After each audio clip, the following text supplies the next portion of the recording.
Hello, hello. So, kwentuhan ulit tayo.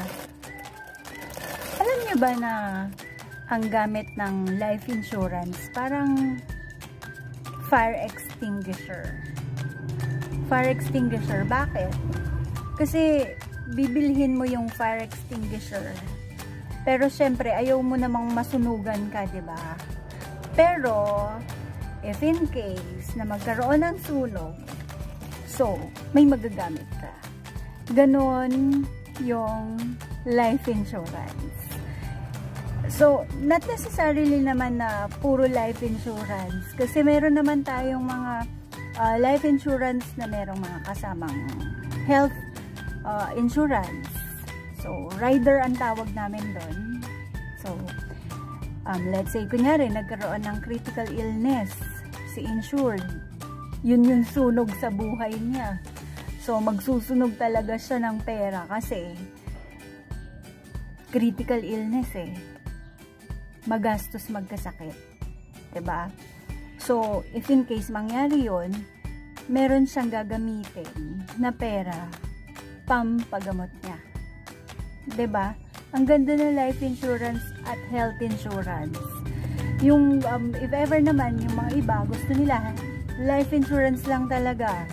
Para if in case mawala sila, tawagin na sila ni Lord, meron silang iiwan para sa mga anak nila, sa mga beneficiaries nila, sa asawa nila.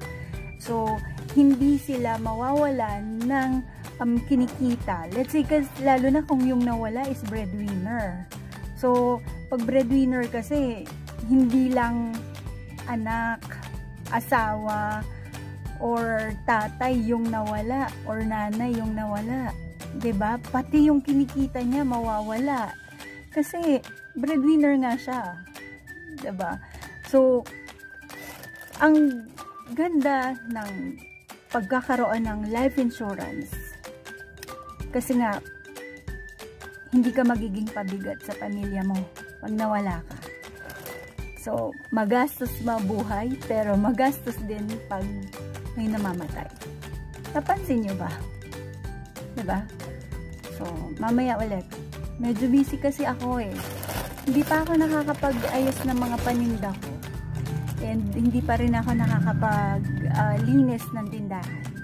So, itutuloy natin yung kwentuhan about life insurance.